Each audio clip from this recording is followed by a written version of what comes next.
This podcast is brought to you by the School of Advanced Study, University of London. All of our podcasts are available from our website, www.sas.ac.uk.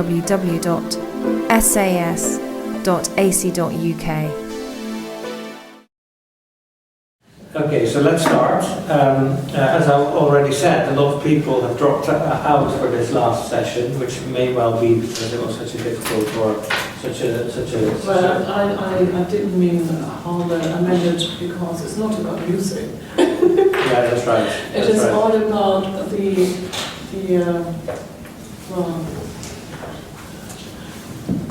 It's all about. it's a lot of condemning going on. Yeah, that's true. Yeah. What do you mean by that?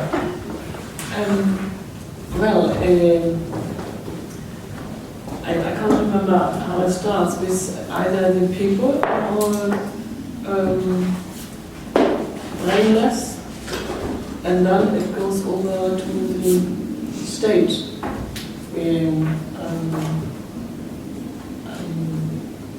Can't find a word. Brainless. What does he say? He says about you cannot think pedestrian enough about the state. Yeah. Nou, man kann sich gerade den Staat nicht unfeindlich genug denken. That's right. But maybe we should start by simply looking a little bit at how this chapter fits into the overall structure of the book. Yeah. Mm-hmm. Lawrence, maybe you can share a copy or.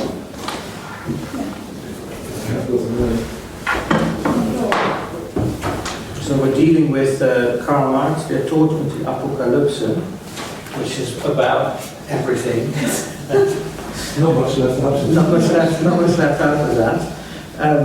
And what I would like to sort of suggest is that, and we talked a lot about the influence of Geist and Utopie on subsequent German philosophy, and my thesis that there is a kind of subterranean influence. I think I can say a bit about that with respect to Benjamin and Adorno today. But I think, and here you might say, in this last chapter, you get, as it were, a number of themes that are very, very important in the Frankfurt School, in all of critical theory as it developed over the 20th century. And it's mainly the idea that there is some sort of connection between Marxism, between apocalyptic thinking, so the inheritance of the messianic in religion, and also death. Death as a key category to thinking through subjectivity or existence. And so the way that I've put that for myself is to say that in a way what you get in this chapter is the idea that redemption is a criterion of truth, and that redemption is in a way the only criterion of truth.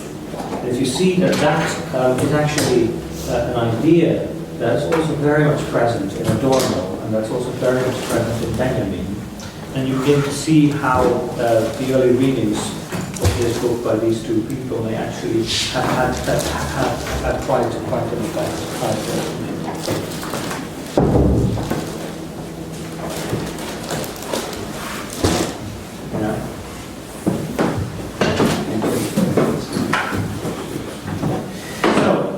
That's maybe something to keep in the back of your mind.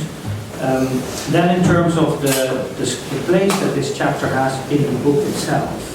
So we've started in this exploration of the utopian impulse, the idea of utopia, with Bloch starts with an exploration of daily life, of products that we use in daily life, even of design. There's kind of philosophy of design in the section on the old jar. And then we get a discussion of ornament, a discussion of art that we looked at, a long discussion of music as the most pure encounter that we have with the utopian spirit. And after that, so that is all in the outside world, creation, or the things that we make. After that, we went to the chapter on the form of the inconstructible question, where we looked at existence, at the key idea of the darkness of the living moment. So that's where the turn towards the subjective is performed. And now we get the final chapter, and in this final chapter it is very much about religion, even more so than in the previous chapter. It is very much about the inheritance or the transformation of religious ideas in the light of utopian impulse, and how religion is a part of what you might call the further development of what he calls socialism. So I think that's the place of this chapter in the whole book. We are addressing here, Bloch is looking here at what to do with religion in a way. That's I think maybe one of the things that are important. Okay, so we'll say more about that as we go on. Why is religion important, or why does this chapter come at the end of the book? I think we can learn something from the subtitle of the chapter. Über die Weltwege vermittels derer das Inwendige auswendig und das Auswendige wie das Inwendige werden kann. So this is on the ways of the world, by means of which the inner can become outer, and the outer can become like the inner. And that is something that we haven't really seen before, and that is, I think, this creation of an equivalence between inner and outer is something that is very central to the whole text. Now we're going to look at some of the. I just want to suggest that we look at some of the text places in more detail. But if we just quickly go over the structure of the chapter itself, at least from the 1923 edition, which is This one. is that the one that you have there? 60 something. Yeah, exactly. Yeah. So there is, as you already said, there is a huge difference in this. Here it's more outspoken than in the rest of the book. There is a huge difference between the 1918 version and the 1923, 1962 version. And which one's that? This is the 1923. Yeah, that's the one you have So there. this one. No, this is 1918. Yeah. It's not 1918. Yeah. Yeah. Okay, it's confusing then. There are interesting differences, but it would take too much time to go into everything. There's one place that I think is really important, and I'll point it out to you in a minute. So we get first a discussion of nature, das untere Leben. We get a very strange recapitulation of evolutionary thinking, with the claim that where is it? That evolution itself is already part of the utopian impulse, as it were. That nature, because there's always this idea that nature, and naturalization of man, humanization of nature, there's always this idea that what happens in nature prefigures what happens in human history, and that human history is itself part of the process that the natural is.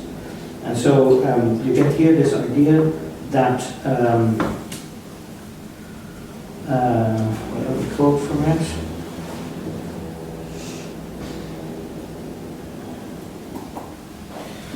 So I'll quote in German, but you can read it in English as well. From the bottom of page 291. Aber freilich, durch bloße Anpassung an die Umwelt, könnte nicht einmal Hasen, geschweige denn Löwen entstehen. Fügten sich bloße Abdrücke des Milieus und keine möglichen Sieger mehr über. Sondern es ist ein freier, offener, höchst menschsuchender Zug, in der Folge von Alge zu Farn, zu Nadelholz, zu Laubwald, in der Wanderung aus dem Wasser in die Luft. Oder gar erst in der sonderbaren Entlarvung von Wurm zu Reptil, zu Vogel und Säugetier. Im Kampf um Skelett und Hirn, tastend und von seltsamer Ahnung geleitet, die uneingesetzt gleich einer Flamme über den einzelnen Lebewesen brennt, geschieht hier ein Proben, Behalten, Verwerfen, Wiederverwenden, Irren, Zurückfallen, Gelingen, ein Entlasten zum Reflex, ein Sprung zur Neuerbildung, uns durchaus vertraut. Da ist ein Drang ins Helle, aber noch unter Lahmen und den landauernden Schranken der Gattung selber, der die Tiere leibeigen sind. Nur im Menschen selber können Bewegungen nach dem Licht hin, die allen Geschöpfen eignet, so bewusst wie ausgetragen werden. Phil, can you read that in German and in English if you have it? Where is it in English? It's in the third paragraph of the first section. Shall I find it? It's okay. The third Where paragraph. he's talking about hairs and We're lines. talking about hairs and lines. Oh yeah. But of course, Oh, you have it? Yeah, please, yeah. but of course not even hairs could arise through mere adaptation to the environment. To say nothing of lines, if it were merely impressions of a milieu that assembled, and not potential victors over them. Rather, there is a free, open, human-seeking quality in the progression from algae to fern to conifer to deciduous tree, in the migration from the water into the air, or certainly in the strange derivation of worm as reptile, as bird, as mammal, in the struggle for skeleton and brain. Yeah. Okay. Tentedly, and led by a strange presentiment, not yet implanted, burning like a flame over every separate living creature, there takes place here a testing, retaining, rejecting, reusing, erring, reverting, succeeding, a delegating to reflex, a leap towards a new formation quite familiar to us. There's an impulse towards brightness, but still beneath larves and within the persistent constraints of the genus itself, to which animals are in thrall. Only in man himself can the movement towards the light, proper to all creatures, become so conscious, or be carried out. Yeah, okay, great. Yeah. Such a bad translation. Yeah, maybe, yeah, where? What did you notice that wasn't correct? Well, I mean, for a start off, the part where it talks about regardless and there's one environment, from warm to like teal to form, like a teal. I mean, as, that's just not right. That wasn't right, exactly. Anyway, that's Yeah. So, okay, so the point here seems to be that evolution cannot be explained just on the basis of adaptation to the environment, but that every creature, like the hare or the lion, is also master over his environment. And that drive to master the environment is something else than adaptation. And he seems to link that here to the idea that there is a move towards the light, that this is the what also defines humanity in a way. So we do not only just arise out of nature on the principles of Darwinian evolution, but even in nature itself there is already this movement towards what he calls the light. Yeah? That's very German thought of 19th century. Yes. Because the scientists in Germany didn't accept Darwin.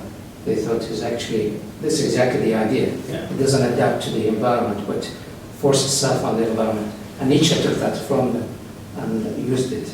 Yeah. And he says that Darwin were wrong because an organism doesn't actually compromise with its environment. You put a plant, it tries to take over the other plants. So it's not compromising, it just wanted to live. Yeah. It wants to show its will to power, as he puts it. Yeah, exactly. Yeah. And I think there's definitely also a lot of that in this text. And towards the end, we see that the idea of the will becomes quite central. From a point of view of that sort of interpretation of the history of philosophy, we talked about that before. You might say that this is a kind of will to power idea that emerges here.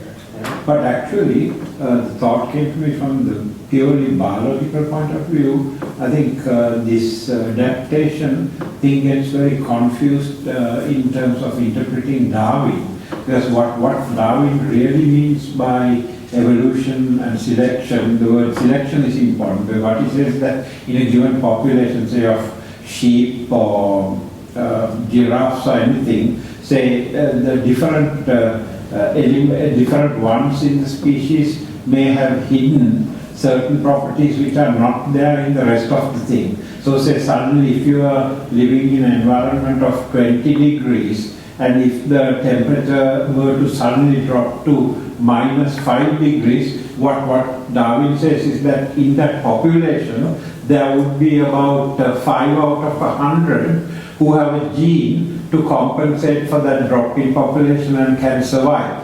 So if that happens, then in response to the environment, what happens is those 5 will come up, and the new species will be propagated through those 5 because the rest will be eliminated. So it's not a matter of, more not a matter of adaptation, but it's a matter of selection. So that from the initial population of 100, because of the environment conditions, they have selected out 5, and those 5 are going to be the future fathers and mothers of the future giraffes. You know, that's the kind of thing. It becomes, you know, in the way a lot of people write in the evolutionary thing, it becomes so confused, you know it's a thing. But, you know, still I find that, you know, I've been studying for about 30-40 years on and off about evolution. You know, only a few books really get out that point, that it's the selection that is very important. You know, the environment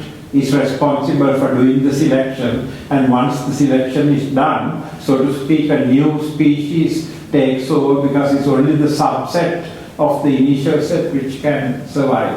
You know, so I don't know how that... But the metaphysics behind it is different.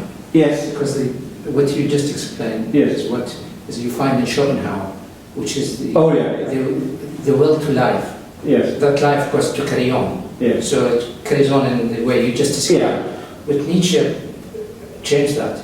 Oh, Nietzsche is not a matter of survival or life carries on. It's the will to power. That life essentially is will to power. Yeah. But for Schopenhauer, for example, is blind will to survive. Is life got to go through, to go on? Yes. But Nietzsche doesn't want that. All right. Nietzsche thinks basically his life essentially is will to power. Well, okay. Sorry. No, it's fine. We need to get into a discussion about regions. No. I think that's all very, very relevant. And certainly, you see a lot of Nietzsche coming back, and a little bit later, and also a lot of Schopenhauer. And it's definitely all there in the background.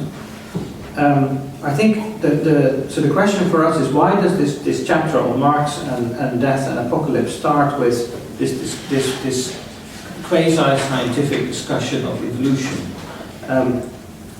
Before you answer that question, note, and you have of course noticed it, at the beginning of this chapter, the first 6 lines, is just a literal recapitulation of the beginning, of a chapter in the beginning. Yeah?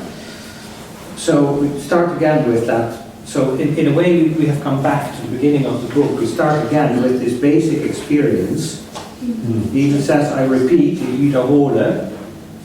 Yeah, now it is enough, we have to begin. Our life has been given into our hands. For itself, it has become empty. I can't translate it as quickly. Es taumelt sinnlos hin und her, aber wir stehen fest. Und so wollen wir ihm seine Faust und seine Ziele werden.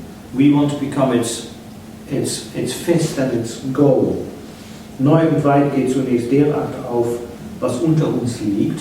So from that perspective, we get a new understanding, he says here, of what lies beneath us, as he calls it, which is nature or the animal and vegetative world. But we are part of it. Wir aber sind mit darin. So we are part of nature. And so what happens in nature happens here as well. And that under is really what lies within our domain, isn't it? It's not the under. In English, that under, it makes it sound like a diminution. This isn't a diminution at all. This is what is within our purview. Yeah, exactly. It's not debasing it. No. He says somewhere later in this section, on the paragraph, he speaks about animals and plants as brothers. Yeah. Yeah, so but here, the unteren Brüder, that is the lower brothers, our lower brothers. Yeah. Yeah, yes. I think there is if I can say it in that way, there is a very Judeo-Christian, initial Judeo-Christian relation to nature that you still see here. That the animal world is somehow thought of as alien, but at the same time he's trying to overcome that. So Heidegger's remark that animals are sad, that is because they don't have a world, they only have an environment. You might say that is something that begins here to be sort of, from the point of view of this sort of tradition, he begins to try to loosen that up. Yes, they are our unteren Brüder, and they have stopped evolving, more or less. They are no longer, or not, maybe not yet, but certainly not they haven't developed a history. They haven't developed history.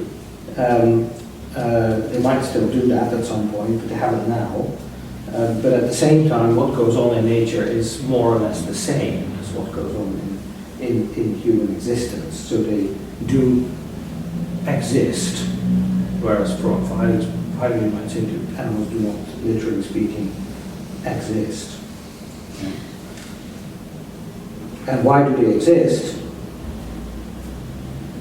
Because they are not the bloße Abdrücke ihres Milieus. They are not just imprints of their environment. They are possible victors over their environment. And that gives them a world. That gives them a world, and how is world conceptualized here as Drang ins Helle, as Bewegung. Heliotropism. Heliotropism, yeah, exactly. As Bewegung nach dem Licht hin, die allen Geschöpfen eignet, which is proper to all creatures. Yeah. I think here, sorry. Yeah, go on. When you asked about why is he repeating what happened at the beginning, and how do Karl Marx, death, and apocalypse all fit together here? Yeah. I think that, and why particularly you now start to focus on religion even more. I think that there's this. We talked before about this motif of beginning again. Yeah. And Bloch is fond of saying that Genesis, true Genesis, comes not at the beginning, but at the end. And I think that this is almost like a philosophy of prehistory. Why Karl Marx, death and the apocalypse? Because the problem of, in the 19th and 20th century in German thought, like death becomes a philosophical problem. Why does it become a philosophical problem? Because of the registration in the consciousness of the death of God. Whether you want to say that that's literal or not, but death is only a problem if there is no belief in redemption. And so that's why I think Bloch wants to reinterpret some kind of redemption history based on historical materialist ideas, and to sort of salvage religion in that way. Yeah. So you can. And that's why stylistically he starts again. Yeah, exactly. Yeah. By talking about creation Yeah. and the process of life becoming human and what that might mean in a universe in which we can't rely on resurrection, literally. Yeah. He talks about recurrence in a way similar to what Nietzsche, I think, or gave me that impression. But he puts it into transmigration. Yeah, of in the soul. metapsychosis, yeah, exactly. I think that is true. In the second section, the socialist idea, he also repeats something from the beginning. this the sentiment of the war is over, what are we going to do now? This was 1919. So you might indeed say this first thing here introduces something that for Bloch is always is topos that he always returns to, prehistory and history.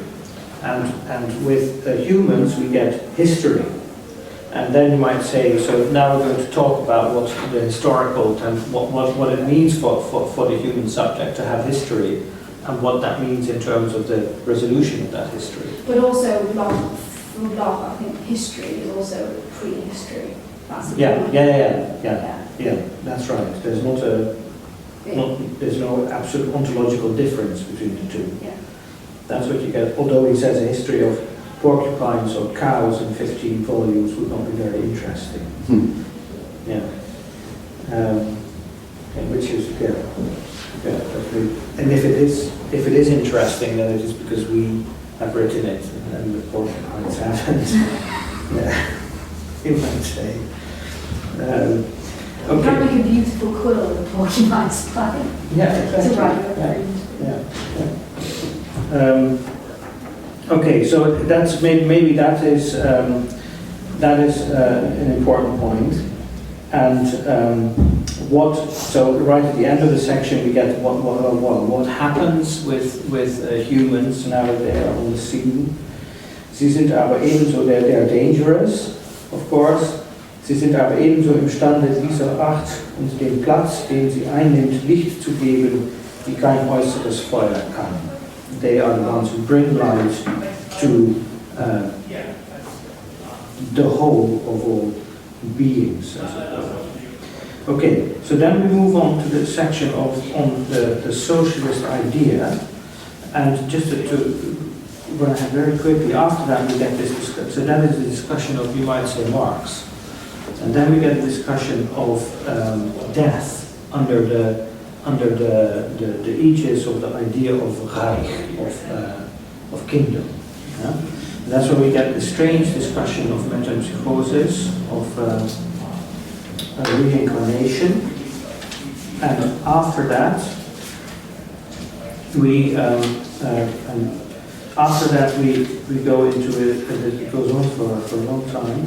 We go on to a discussion of the images of universal self-encounter and eschatology, and that then leads to the final section on the face of the will, or the face of willing. And how's that translated in the text? Das Gesicht des Willens, the last section, or the penultimate, the last section. Das Gesicht des Willens. So that's the countenance of the will. The countenance of the will. You say, that's a very good translation. Right. Can I quickly ask, in this early section about prehistory and history, is Bloch saying that instincts will be entirely transcended? That we have instincts because we're animals. Right. Is he arguing that they will be entirely transcended by the coming of socialism? I don't know. Right. Because I'm just interested in the question of whether or not we would still be animals in the scientific sense when, under socialism.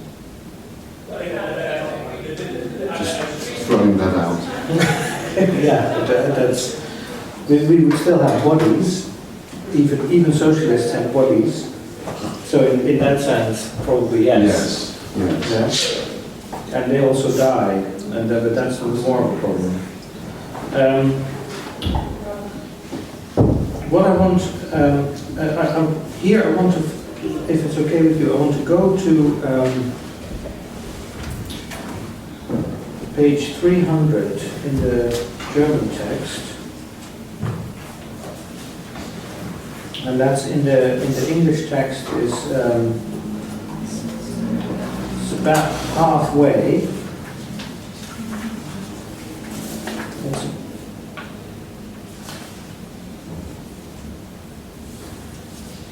So the word Schopenhauer occurs.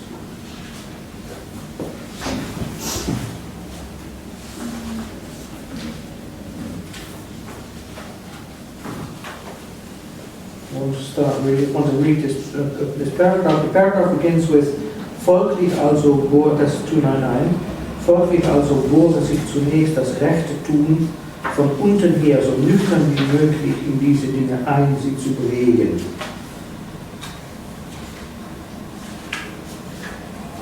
Have you got that in English? Yeah, I just don't know German, so the paragraph is quite long. Is it when he speaks of Hegel and Kant and Schopenhauer? Yeah, exactly. That's there. Mm-hmm. And remember that Benjamin says in his thesis on the philosophy of history that the great service that Bloch's Geist and Utopie has done is that it has proven the impossibility of theocracy. 241. Yes.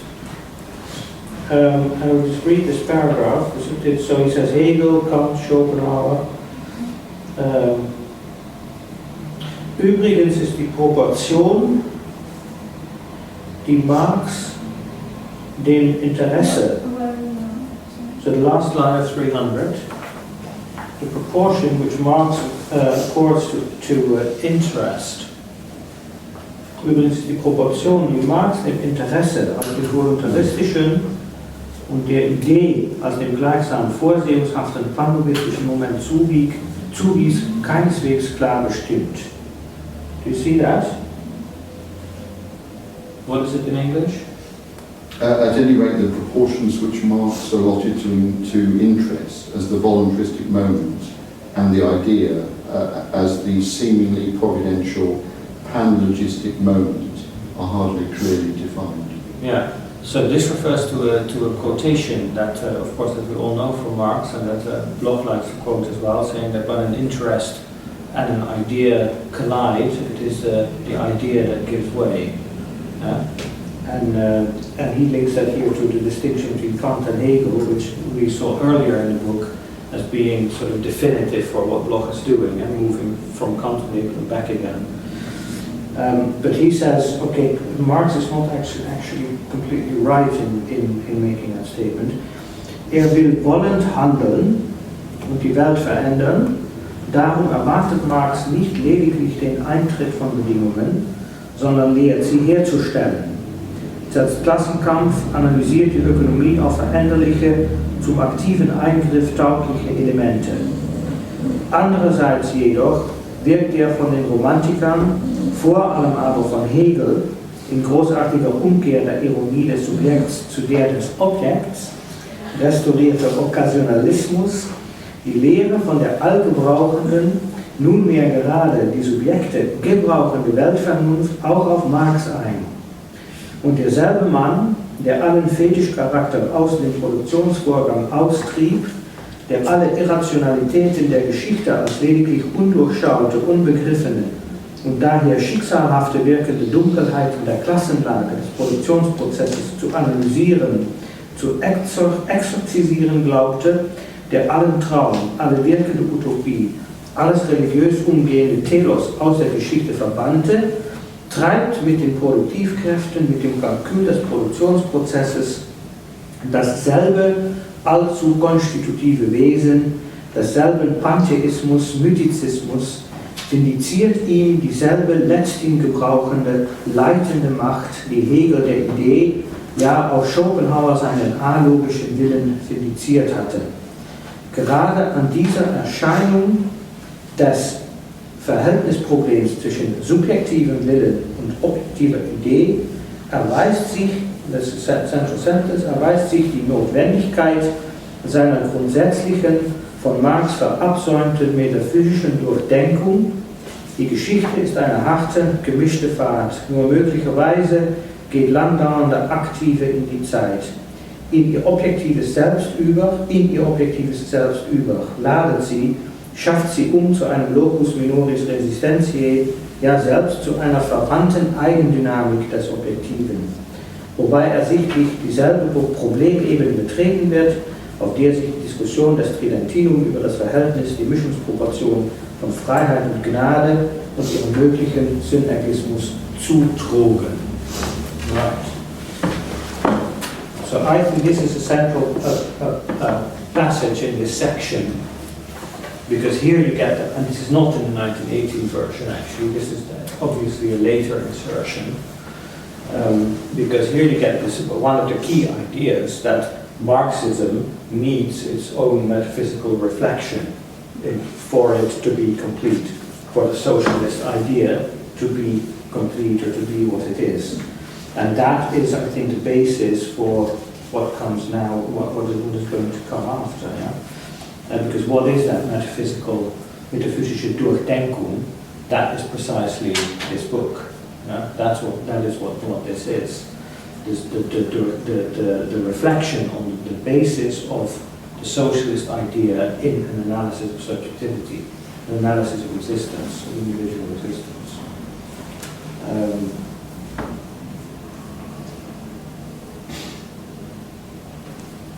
So what does it have to do with freedom and Gnade, Freiheit und Gnade, freedom and grace?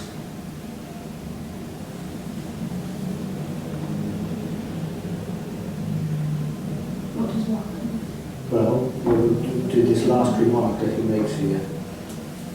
Here we are dealing with the same problem that in the Council in the Council of Trent was dealt with under the topic of freedom and grace.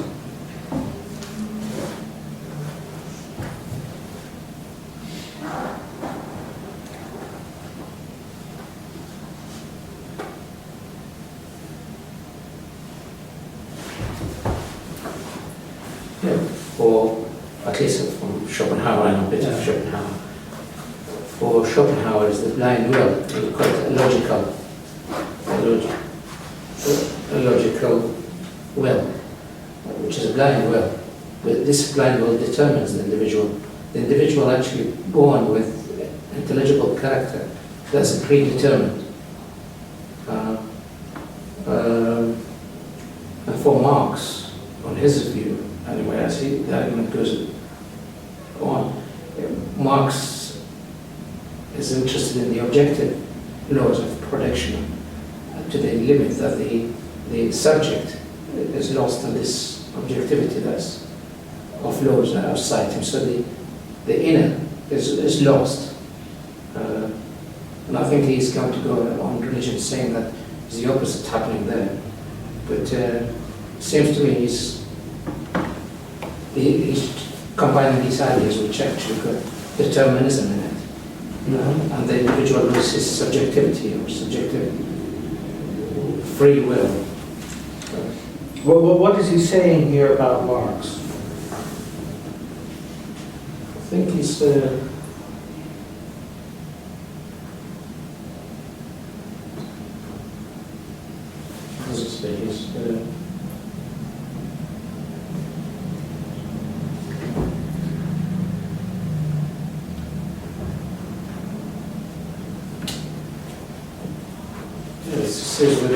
with the calculus of the process of production, the same old two constitutive game, the same pantheism, mythicism, all that was the same. Because in a few pantheists then actually don't have free will. So he puts Marx. He says Marx actually repeats something that you find in Hegel. Yeah, and Schopenhauer, these people. And even Schopenhauer, yeah, that's an interesting discussion. Why he would say that also in Schopenhauer with his alogical will that happens, whereas and that's an interesting question. And what is that? What is that which happens in Hegel and in Marx? Is the dissolution of in a way the dissolution of freedom is it's forgetting about the soul, as he would put it later on. Yeah. Reminding us, I think, in terms of what we've seen in the book before, reminding us of in the discussion of art, of the distinction between the Egyptian and the Gothic. So this is, Marx is too Egyptian for Bloch and not Gothic enough. because we get a logical order that does all the work. And when he spoke of letting Kant burn through Hegel, this expression, then he had this point in mind, and that's exactly the same point that you get here. Yeah? And I think not superfluous to remark that if we look at Adorno, that is precisely also what the neoliberal tries to do.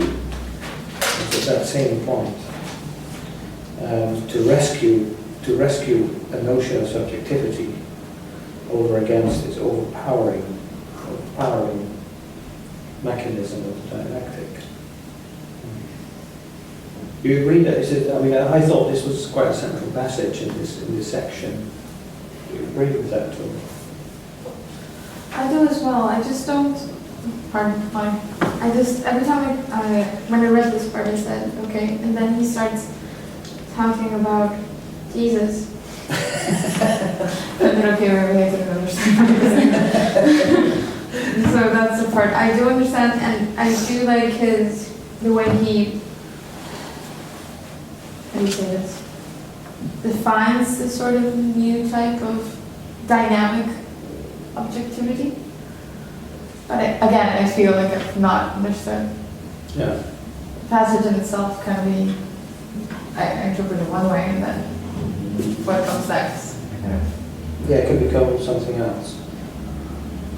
What is important is, I think, is to see that and I think that's one of the main purposes of the chapter, is to provide this metaphysical reflection on metaphysical, which is Doordenken of the Marxist point of view. But that is what is at stake here. That is what he's trying to do. What Jesus has got to do with it. Yeah, that's something to which we have to come now, I guess. Is he saying that that what Marx says about that interesting idea is he saying that the discussion of freedom and grace is a rehearsal of that same point, basically? Yeah, so he says, yeah, wait a minute, yeah. And he says, because these sentences are so long, so he says, wobei er sicherlich dieselbe Problem eben, deswegen wird auch der sich die Diskussion des Tridentino über das Verhältnis, die Mischungsproportion von Freiheit und Gnade und ihren möglichen Synergismus zutrug. Yeah, so is he drawing a parallel between the distinction between interest and idea and the distinction between freedom and grace? Because he uses the same word, Proportion, as he does at the beginning. Übrigens ist die Proportion, die Marx dem Interesse zuwies, oder? Yeah, I think so. Yeah, that's right. It's the same word. Yeah, and he puts grace, Gnade, in scare quotes, in inverted commas. And he seems to be referring to the discussion of is our salvation our own doing or not? To what extent can we contribute to our salvation? And of course you might say, grosso modo, when you translate that to Hegel, then in Hegel there is nothing that we can or even have to do. It all will it's going to come out and wash. Everything will be right anyway. Even if you don't think it will, even that is part of it. Yeah, that's a bit unfair on Hegel. I mean, Hegel has a notion of evil. Yeah, he has a notion of evil, but evil is simply pure negativity that doesn't contribute anything. That doesn't contribute anything to the dialectical problem. So there are theses or antitheses that don't result in anything. And in that sense, there is evil. What was he referring to here specifically? Because of the theory of the cunning of reason. Which is actually, regardless whether you do good or bad, it's history going a definite way through you. So you may choose. In Hegel, you could choose whatever you want, but there is immanent logic or teleology or the idea unfolding through what people do. So even wars and so on are leading the same direction. Yeah, and then he says he gives a couple of examples. The 30-Year War is an example he gives of something that doesn't lead to anything, and therefore can be called pure evil. But for Hegel, history is not a mechanism. Nature is a mechanism. History is not mechanical in that way. Its outcome is not, in that sense, guaranteed. Evil is, for Hegel, evil is related to choice. In the sense, if you don't make the correct choice, you simply drop out. Yeah, that's right. You can drop out of the dialectic. But I'm not sure that's, I think you're being a little unfair to Hegel if you say that then everybody else gets on with it, and as it were, the jackpot will be given at the end. But it has already happened. Yeah, it has. So you might say, as far as I understand the discussion, you might say, on a very subjectivist, a humanist reading of Hegel, you might say that absolute spirit exists through those of us who choose to think it. So that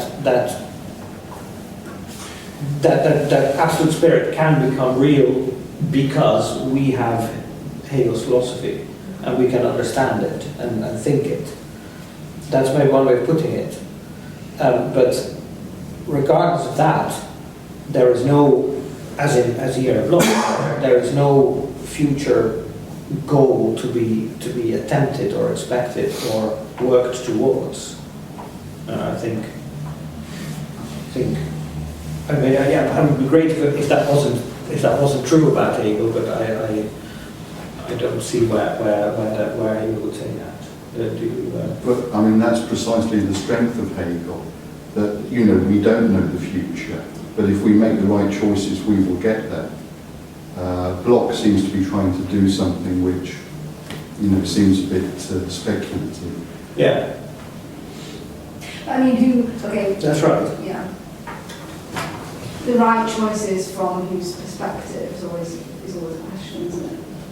Mm. How can one know what the right choices are if the future is open? Well, the future isn't completely open. No, the future is not completely open. It's not completely open for Hegel.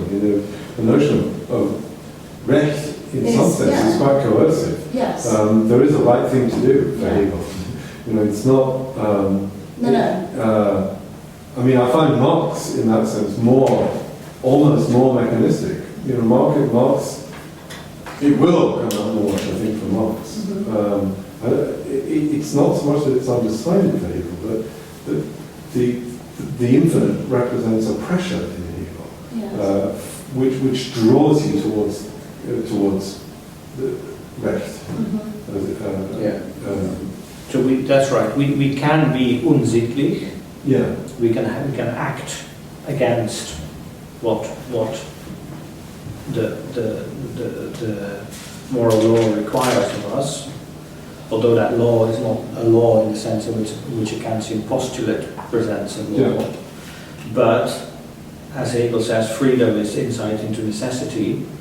So where we understand the idea and we act in accordance with it, then that's what we should do. Or where we make manifest. Well, I'm not just thinking, but objectified in institutions, in the state, in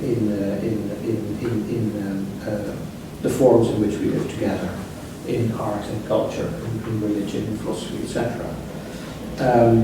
But so you see, and that's I think the point he's making here. Idea, the pan-logistic moment, is preeminent there. And in that sense, the future is not completely open for Hegel, because there is a logic. There is, substance becomes subject, or the idea becomes in and for itself. That is where that goes. Yeah? And human individual subjectivity is is merely a stage in that process.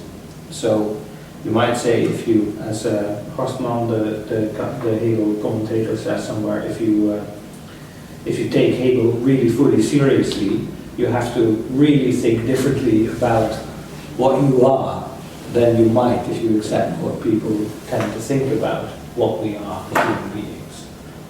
It's more, there's almost, it's like with Spinoza. If you take Spinoza very seriously, then you stop being a human being in a way. You become something else.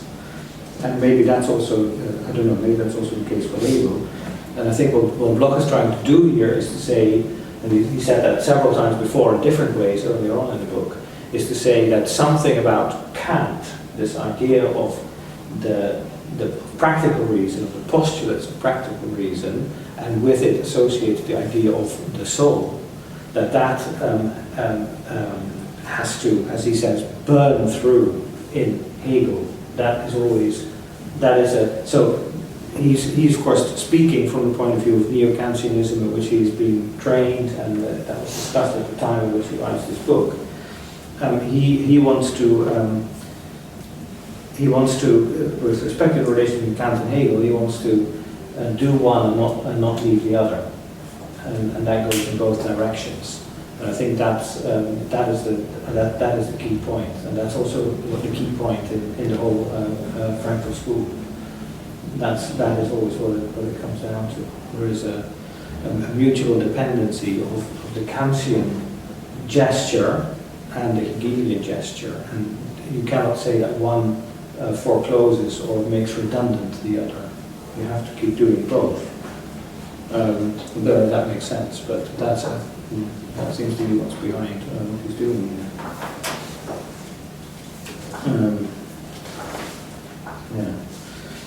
I think with Hegel that there's often a suggestion that he's moved further away from Kant than he actually has, because there's this suggestion that he's relying on institutions in some way to carry out liberatory functions that that only people can do. And I think the reasoning for that is that Hegel makes these statements about, very positive statements about the Prussian state. But if you consider, as some recent scholarship has shown, that Hegel was being heavily surveilled by the Prussian state for the last 15 years of his life, then one can make the interpretation that he's making a trade-off between political compromise that he's making with the Prussian state in order to, give them some sort of a sop to keep them happy, and on the other hand, trying at the same time to keep the theoretical and practical reason developing in his philosophy. So there's a kind of, you have to take account of the way he's censoring himself at times. This is what I think. Okay, yeah, that's helpful. Let's listen to what Bloch goes on to say about this. A few lines further down, page 304 at the bottom, where he talks about Atlas and Christ in the for English translation.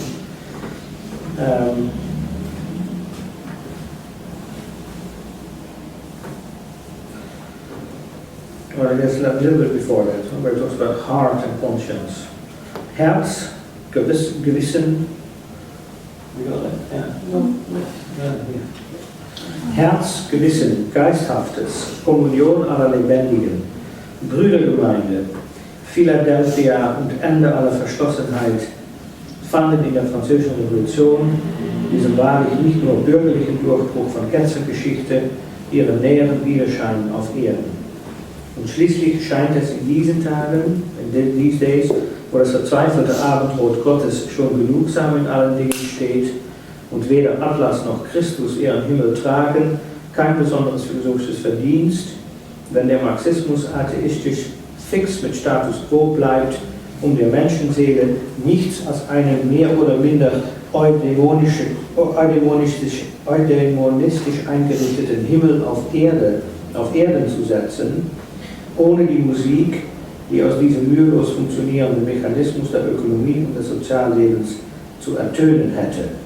Man kann darum sagen, dass gerade die scharfe Betonung aller ökonomisch determinierenden und die vorhandene, aber noch im Geheimnis bleibende Latenz aller transzendierenden Momente den Marxismus in die Nähe einer Kritik der reinen Vernunft rückt, zu der noch keine Kritik der praktischen Vernunft geschrieben worden ist. Die Wirtschaft ist hier aufgehoben, aber die Seele, der Glaube fehlen, dem Platz gemacht werden sollte.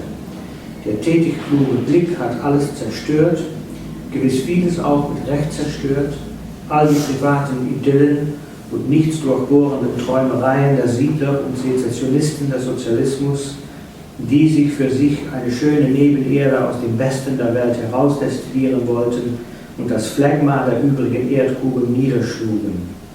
Und gewiss auch wurde der allzu arkadische, der abstrakt-utopische Sozialismus mit Grund desavouiert, wie er seit der Renaissance wieder auftauchte als säkularisierte Weise des tausendjährigen Reichs und oft nur als wesenlose Draperie, Ideologie höchst nüchterner Klassenziele und Wirtschaftsrevolutionen. Aber damit ist weder die utopische Tendenz in all diesen Begriffen noch die Substanz ihrer Wunderbilder getroffen und gerichtet, noch beim der religiöse Urwunsch verabschiedet, als welcher durchaus in allen Bewegungen und Zielen des Weltumbaus dem Leben Raum schaffen wollte, um sich göttlich zu verwesentlichen, sich idealistisch in Güte, Freiheit, Licht des Theos endlich einzubauen. Ich fall asleep again. Very, very good. Yeah. So you see, this is something that he also writes somewhere else. So the Marxism is a critique of pure reason that doesn't yet have a critique of practical reason. Yeah. And so again, you can say this book is a little bit what that tries to be. You see that coming back at the end. We'll also talk about it. And so we need not just the cold stream of Marxism, the ideology critique, but also the warm stream of Marxism, which is the utopian impulse as it realizes itself in our lives. Nur so, I'm quoting now from the end, then we go to discussion of death. Oh yeah, the last paragraph, so from page 306 at the bottom, where you get this idea of the church.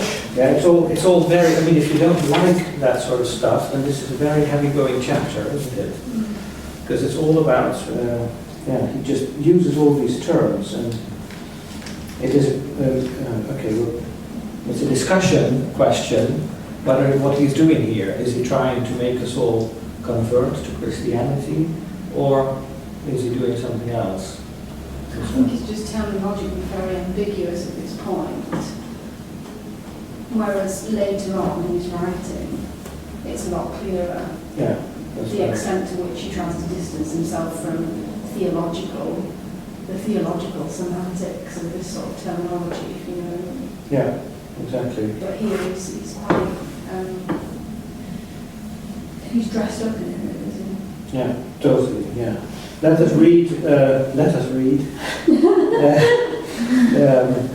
from the page 306, about the middle, about der erbietet das ferne ganze Utopias. We got it in English.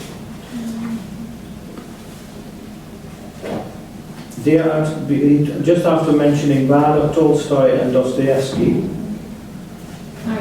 Yeah, Dostoevsky always. Hence Utopias. Yeah, Dostoevsky always. At the end of 245. Nice. Der bietet das ferne ganze Utopias das Bild eines sich in nichts mehr ökonomisch rentierenden Baus. And this is about the vision at the end. Jeder produziert nach seinen Fähigkeiten, jeder konsumiert nach seinen Bedürfnissen. Jeder offen nach den Graden seiner Hilfe, seines sittlich-geistigen Predikantentums auf dem Heimweg der Menschheit durch das Dunkel der Welt begriffen. So nur ist das Neue, das so radikal wie orthodox gewordene Leben zu verstehen, So nur mag sich die genaueste wirtschaftstheoretische Ordnung und Nüchternheit mit der politischen Mystik verbinden und von ihr aus legitimieren. Sie nimmt alles erbärmlich Störende hinweg, um es unter Aufhebung der wirtschaftlichen Privatsphäre einer genossenschaftlichen Sozietät zu übergeben. Aber sie lässt dafür die wirkliche Privatheit und die ganze sozial unaufhebbare Problematik der Seele stärker als jemals hervortreten, um sie in die erst sozialistisch ehrlich und reinlich gewordene Höhe des Bauwerks der Kirche, einer notwendig und a priori nach dem Sozialismus gesetzten, neuen Offenbarungsgehalt zugewandten Kirche zu verbinden. Nur so hat die Gemeinschaft Raum, sich frei erwählend über der lediglich entlastenden Gesellschaft und kommunistisch durchorganisierten Sozialwirtschaft in gewaltfreier, weil nicht mehr klassenhafter Ordnung. Aber eine verwandelte Kirche ist die Trägerin weithin sichtbarer Ziele. Sie steht im Leben jenseits der Arbeit, ist der denkbare Raum einer weiterquellenden Tradition und Verbindung mit dem Ende, und keine wie immer gelungene Ordnung kann dieses letzten Glieds in der Beziehungsreihe zwischen dem Wir und dem letzten Wozu-Problem entraten. Dann werden die Menschen endlich zu jenen einzig praktischen Sorgen und Fragen frei, die sonst nur in der Todesstunde warten, nachdem in ihrem ganzen bisherigen Unruheleben wenig mehr als Abriegelung vom Wesentlichen war. Es ist so, wie der Baal Shem sagt, dass erst dann der Messias kommen kann, wenn sich alle Gäste an den Tisch gesetzt haben. Dieser ist zunächst der Tisch der Arbeit, jenseits der Arbeit, dann aber sogleich der Tisch des Herrn. Die Organisation der Erde besitzt im Philadelphischen Reich ihre letzthin ausrichtende Metaphysik. Yeah. So you see, it's one thing to organize the world economically in the most advantageous way, and he still believes that communism or socialism is the way to do that. And then he says, and it is precisely that which will make it possible that we will deal in our lives with things that now normally we only have time for right before we die, because we're just busy working all the time when we don't before we die. But except for, I mean, it seems to be on one level he's just kind of articulating something which a lot of people speak about today in terms of, you know, either lamenting it or whatever, but the decline of religion and organised space in which people who don't know each other and don't live in a familial situation come together to discuss moral and existential problems, yes. and that is the space for that is no longer there for many people, and so that contributes to a sense of loss that's also felt in society because that brings some kind of benefit, or at least that's one way you could argue, and he seems to be at one level just sort of talking about that. Yeah. These are the questions that then await us before death, you know, but but without a church, there isn't anywhere else to talk about it. And he seems to be also by implicitly saying that in Marxism or in socialism there also isn't any replacement for that, exactly. and that's what's needed, or any replacement for that, but there isn't any space for that in the kind of orthodox constant. Yes. Yeah. And that's he seems to be arguing for that. Yeah, he seems to be arguing for that, rather than for what we call today a return of religion. So it's maybe not that, but maybe it is. Why does he use the word Kirche here? Probably he expects us to know that this refers to a notion of community, of Gemeinschaft, more than to an institution. And that's also how that's how he begins with this list of the different utopian forms. The forms that this utopian idea has taken in the past. When he says, well, a bit earlier, when he spoke about Philadelphia and communion of the living, the brotherhood of man and things like that.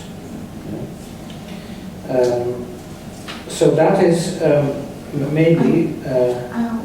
That seems quite important to me because, well, and all the first initial kind of notion of church is not primarily the place, so it's quite interesting the way he adds the we. And then because church is practically the community when it comes to the etymological sense of the word. Oikos, Exactly. Oikoses and all this. Yeah, I was thinking about that. Yeah, exactly. And it seems to be always the idea, sort of right at the beginning. It comes back to the start of every chapter. And every chapter is this movement from I to we. Exactly. That is the utopian impulse. And so that's a really important link to see, that the utopian impulse is not just about the dream of identity, but is necessarily a plurality or a unity in plurality, or is a community. And not just a community of people, but a community of being, as it were. So you might even, if you want to put it, we talked about this before, if you look at classical metaphysics, Aristotelian Thomist philosophy of being, you might say that being can, if you want to explain what being is, then the best way to do that is to say that being is a form of community, or is community, is being with something while not becoming that. So it's the strange fact that let's say, to look at a human community, that we are together in a human community, but we do not become each other. And that seems a paradoxical notion that requires something else than mere concepts of the understanding to fully articulate. It requires, and that is what lies at the root for, in Aristotle's metaphysics, the idea of the analogy of being. It becomes important in Heidegger as well, later on. He talks about the temple and the cathedrals in the medieval time. Yeah, the temple is also a because it's now fragmented, but there, just the community used to come together. Either the Greek model of the temple or the medieval cathedral. The temple is also the templum, is the gathering. It's the gathering of earth and sky. There's no mention. There's not much mention of people in that. No, probably I mean, partly because for Heidegger, the movement's in the opposite direction. We always move from we to I. I mean, he sees the move from I to we as an essentially constructive move. The whole essence of being in time is to critique. No, it wasn't actually in that and being in time. It was his lecture on poetry. That's right. Yes, yes. But being in time, the whole essence of being in time is to analyze the we moving to the I. Yeah, but it's wrong. Maybe. I don't think there's a change. Fundamentally not. I would actually say even more aggressively not. I mean, because for Heidegger the intersubjective move is illicit. I mean, he explicitly critiques into anything to do all intersubjectivity is essentially constructive. It's a positing of the we through the I, whereas the point being that the I is always taken off from a whole, which is something that he replicates all the way through his work.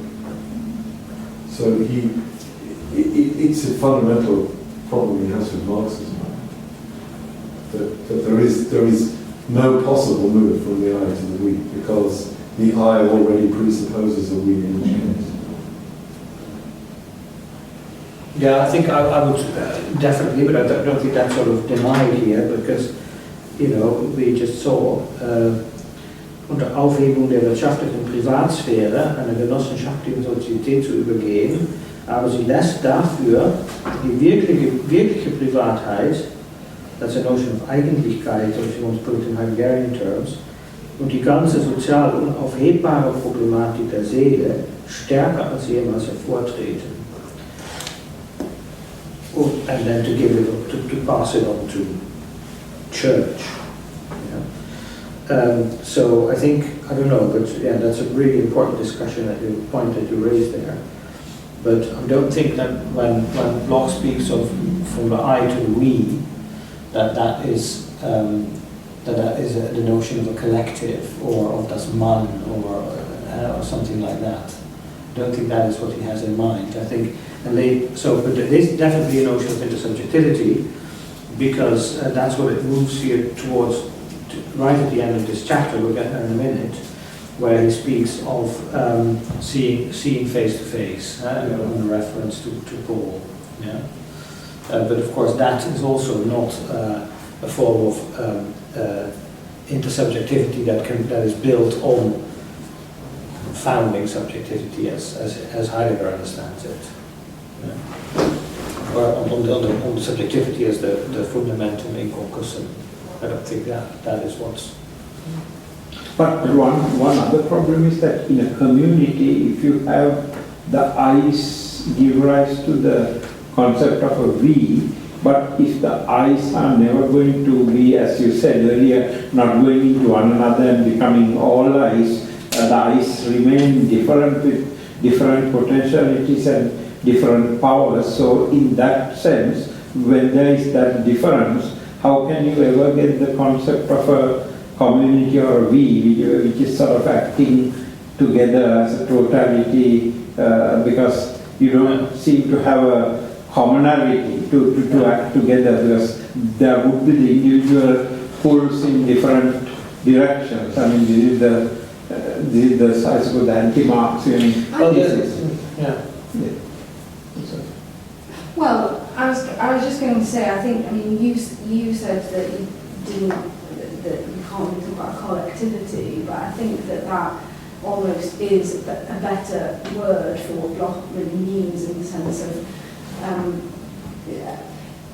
of course, that there are always differences between individual people, but what he isn't trying to work towards is some kind of notion of community in a sort of identitarian or communitarian politics sort of way, that people come together on a single issue because they feel, because they use this notion of community to identify as a group, and then it becomes like group politics, so conflictual or antagonistic group politics. I don't think that is is what Bloch is talking about when he juxtaposes community and society, and I think that that's why I prefer the word collective and not in the Marxian sense, but because that enables some kind of community and society to kind of coexist under a larger umbrella somehow. Yeah. So if you contrast with Heidegger, you very much get the impression that there is a kind of individual authenticity that is lived out in our relation to our death, or the possibility of our death. And then there is a community which is largely a kind of identitarian totality, a Volk or a Gemeinschaft or something like that, in which we all look in the same direction, as it were. Or there is maybe an ontological notion of community in the sense in which Dasein is the place in which all beings come to light. And that is a sense of community in another sense. But I don't think that is actually even not present here, but for Bloch it would be different. And you can use the word, I would also like to use the word collective, but you have to realize that it's redefined from what it has come to mean in sort of party politics. But a true collective would be that collective in which precisely this can happen. This privacy can be truly what it is, and is made possible by a sense of collectivity that does not impede it as it has done in real existing socialism, but that actually makes it possible really only for the first time. And when you put it like that, maybe it comes very close to what Heidegger has in mind. I don't know about that. I'd be anxious about that. maybe not. Because Heidegger's notion of the folk is so hierarchical. Because there are always, that's how he reads. There are always those who stand out in front and speak for it. The Fürsprecher is the one who stands out in front and speaks and assembles. He uses the verb versammeln, marshals the folk and makes the folk into what it is. This seems to me to be quite different. Yeah, that's very different. Yeah. No, that's right. But I don't think. I mean, I'm thinking about what you said earlier, that there is a kind of subjectivity, or there is a kind of I that's already presupposed in the we, or the other way around. I don't know how you just said it just now. But you said here we have a movement from I to we, whereas in Heidegger we have a movement from we to I. And I can understand that movement from we to I in terms of Heidegger's writings about authenticity, becoming authentic. But I don't think that is that's what an issue here in that way. Yeah, I wouldn't analyse it through Eigentlichkeit in that way. I mean, I think that's really referring to something else. Here, it's precisely. It seems to me precisely the move into. What seems to me to underpin this is a metaphysical notion of Geist. Therefore, the coming into Geist is the possibility of our being together, of our collectivity in the sense of what's the word used? Genossenschaftlichkeit, I suppose you might say. Yeah, that's the economic level. Yeah. That's okay, but Geist, okay, yeah. But it's precisely because of that economic being together makes possible something higher. It transforms the condition under which our communality takes place. It frees us from labour, for instance. Okay, yeah. And isn't that why he names the economic first, and then the move from the economic into... Well, no. Okay. Well, I was actually thinking that Bloch is quite close to Marx in some respects here, because he says this table is first of all the table of labour. Now, maybe he's speaking not exactly, he's speaking ironically in some sense, because he doesn't think perhaps that the first should be the table of labour. But in terms of the way history unfolds, I think he's agreeing with Marx that we have to go through that production is central for, if you like, prehistory, and then in history, production will no longer be central, and we will develop our human sensitivities and that sort of element of our being. Once we've resolved the production problem, then we can get on to other things. Yeah. That idea is definitely there, though. Don't you read that idea here? The Arnold Barker may ask to first.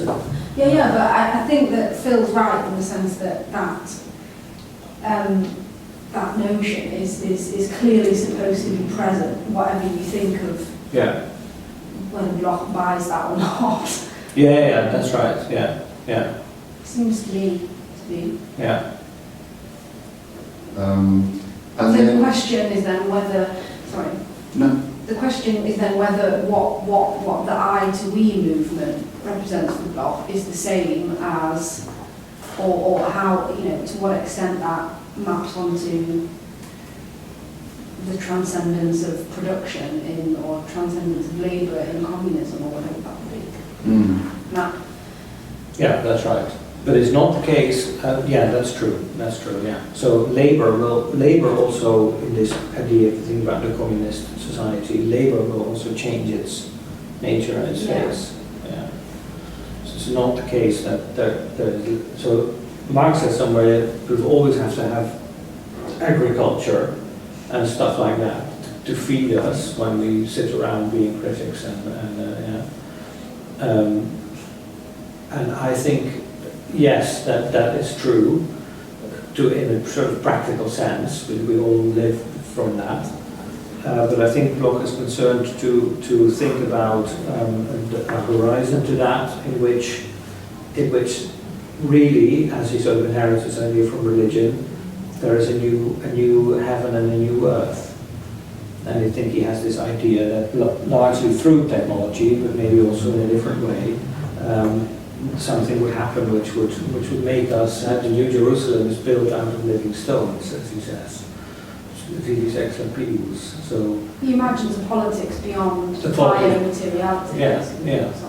That is there as a horizon. And it is important that it's there if you want to be a materialist, because, and that's why what you were saying was very grateful for that, because that goes into the direction of what in Bloch would be idealism.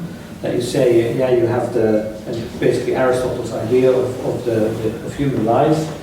You have people who look after the daily things, so that the philosopher has time to think.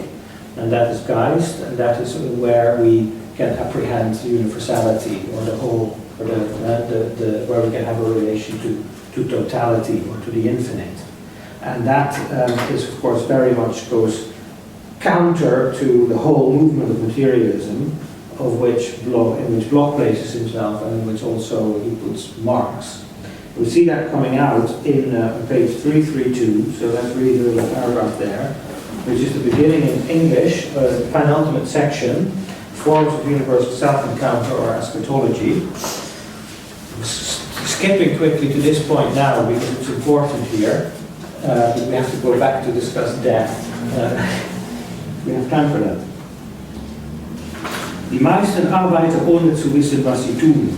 Most of us work without knowing what they are doing. Legen diesem nur platte, niedrige Ziele zugrunde. So steht unserem heftigen gemeinsamen Mühen kein anderer als der profitwirtschaftliche Gedanke voran, ein magerer, barbarischer Inhalt, der sich bald genug an seiner eigenen Unfruchtbarkeit totläuft. Well, that hasn't happened up until now. Es nutzt dem gegenüber wenig, dass sich auch noch andere, idealischere Bestrebungen zeigen. Denn solange ihnen nicht die Kraft zugebilligt wird, entscheidend verändern zu können, entscheidend eingeordnet zu sein, bleibt wie das geschäftliche sinnlose Rekordbruch, so das genossenschaftliche, das geistige beliebig. Das eine bloße Magenfrage, das andere eine Lüge um das Geschäftliche herum, oder aber nachdem der Hunger gestillt und der Luxus frei wird, ein Sport, ein Possenreißen, ein Spaß und eine Unterhaltung, eine Wissenschaft an sich, Erforschung der Mückenseele oder wie Dostojewski spottet, eine Abhandlung über die hanseatische Bedeutung Hanaus und über die besonderen und klaren Gründe, weshalb Hanau zu einer derartigen Bedeutung seiner Zeit überhaupt nicht gekommen sei. Mithin, der Geist wird zu einer bodenlosen und im Grunde hochlosen Phrase. Freilich auch eine einzige Wendung und die Nacht unseres zerstückten Tuns würde übersehbar und hell. Selbst noch in der Vergaffung sind die Gesichter der Menschen nach einer einzigen Richtung gewendet und sie arbeiten mit versiegelter Order an der Veranstaltung der Freiheit. And it goes on like that. But here, so what you see here is the beginning of the attempt to think in a different way about the relation between Arbeit and Geist. Or to say indeed that, well, if you just take Geist as that, then it is just a complement to Arbeit.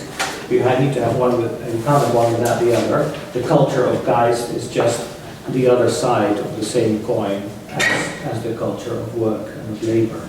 And so again, so the question is, what alternative is conceivable to that way of thinking about what Geist means?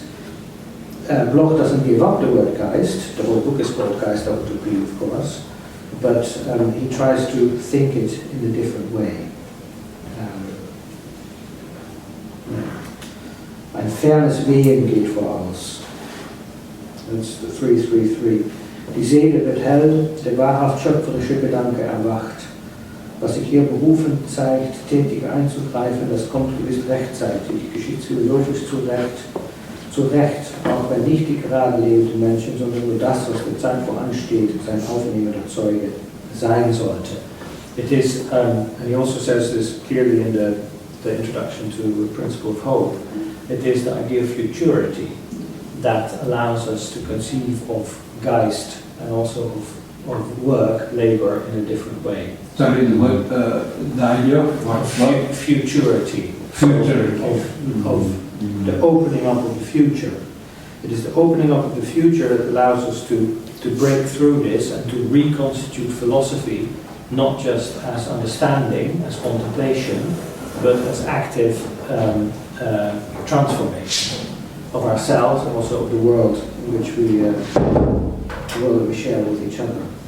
So, and he says that it is this idea that central idea in this sort of philosophy has been anamnesis, the idea that philosophy thinks what is, rather than what is not yet. Thinking what is not yet is a different kind of thing from thinking what is.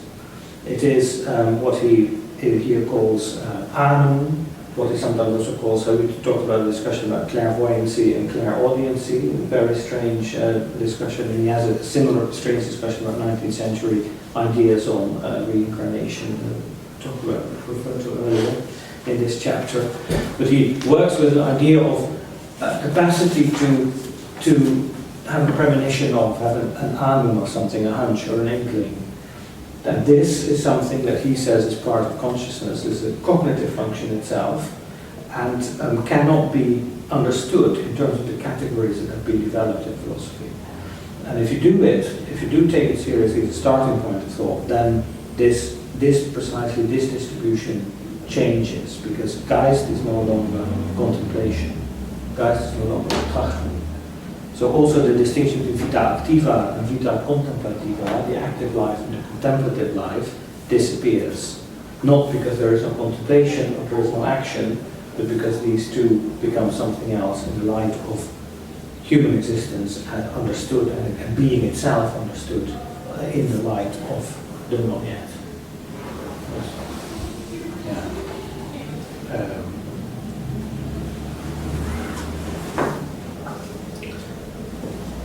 And therefore, in fairness, being the false, a wind blowing from afar goes ahead of us. Yeah.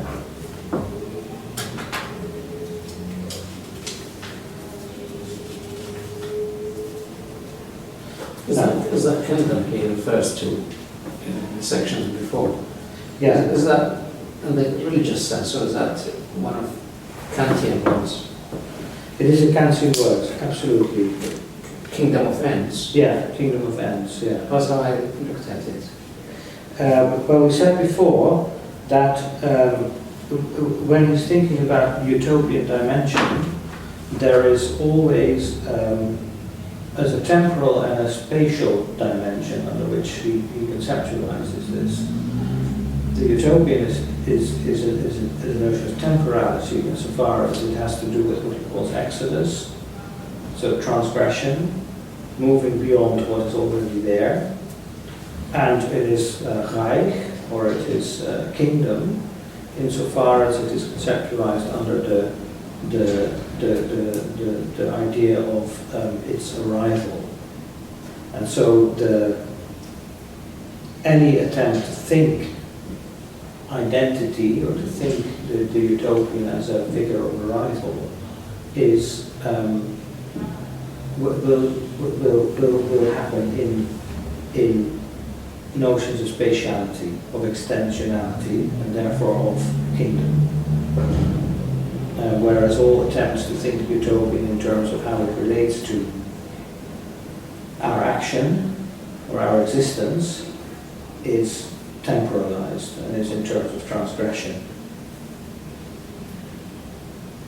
Does that make sense? Yeah. And so here we talk about death, and death is as Bloch writes elsewhere, the strongest anti-utopia, of course. It necessarily is about figures of arrival or failure to arrive, and therefore we use the word. Therefore, this notion of Reich is so predominant here. Yeah.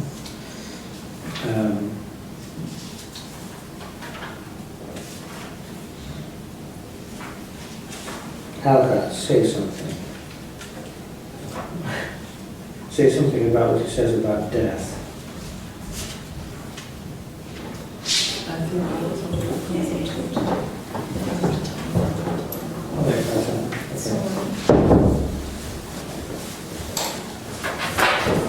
Okay, so who wants to say something about the remarks made about death? Where is it about death? Yeah, it's a long section in the middle of the chapter.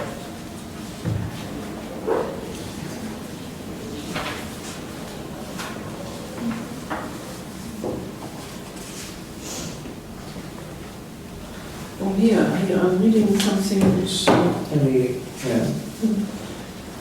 kulturelle Gerichte gegen die menschliche Gemeinheit, gegen die alles durcheinander schleifende Dummheit, Wertfremdheit der Welt, geführt vom Gewissen des Reichs.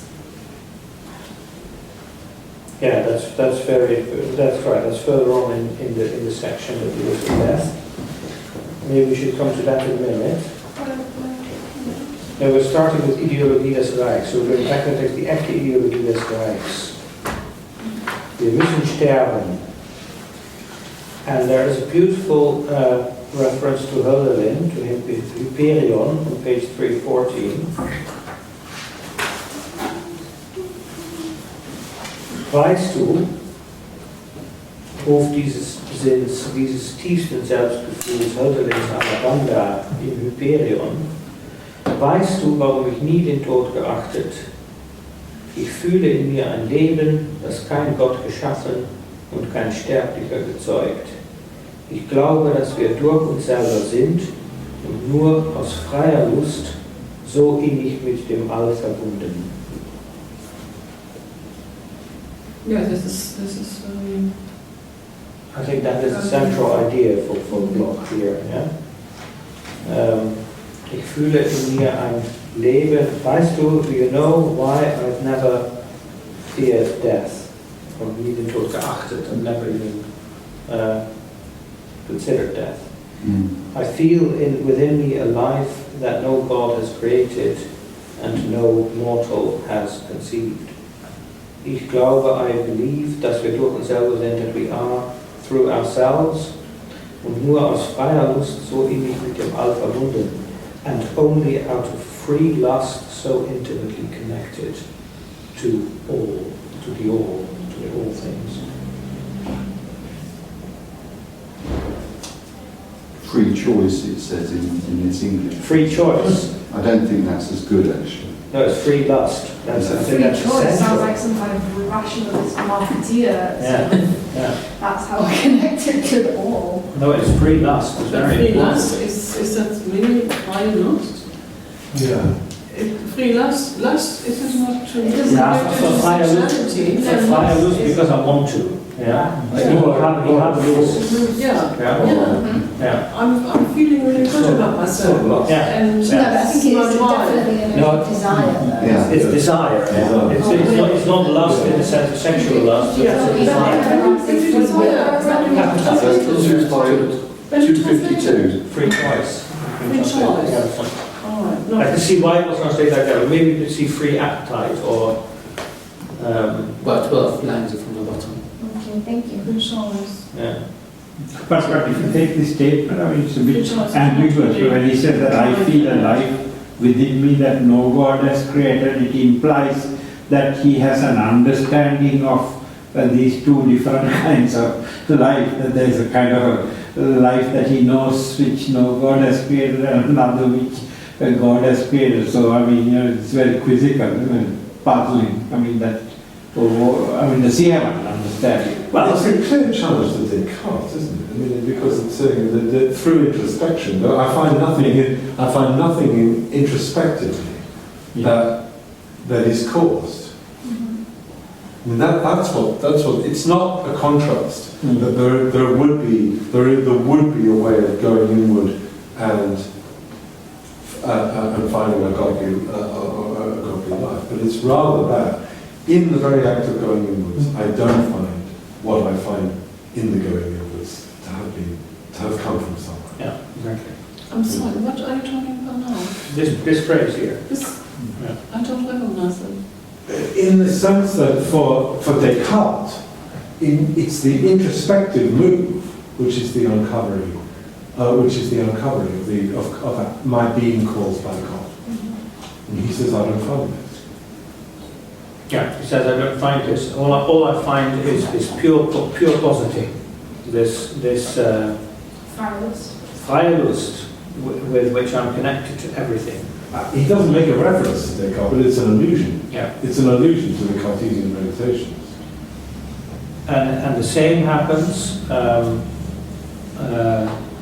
I can just point it out to you, because it's connected to this, in Das Gesicht des Willens, the countenance of willing, of the will, in the third paragraph, where I think that the whole crux of this chapter is referred to, if you was expressed, if you want to put it in philosophical terms, where we get, I was just explaining this to my son, where we get a veritable synthetic a priori. It's really amazing. Page 343, 344.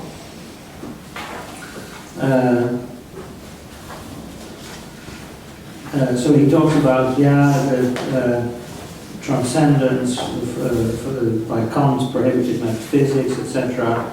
He's going against all of that. Then he says, das ist nicht so zu verstehen, als ob sich das Drüben bloß als möglich erweisen ließe. He's not saying, I am saying that what is beyond is possible, that there might be something else than mere factuality. Denn dass ein Fluss zufrieren kann, that a river can freeze is possible, ist möglich, bedingt möglich. Oder dass die Pflanzen empfinden können, ist hypothetisch bedingt möglich, unter Voraussetzung gewisser noch nicht bestätigter Vordersätze. Oder dass es Wüstengeister geben kann, wie Desert Ghosts, ist problematisch bedingt möglich, unter Voraussetzung noch unbekannter Vordersätze, vielleicht gänzlich außerhalb des Umkreises gegenwärtiger Erfahrbarkeit überhaupt.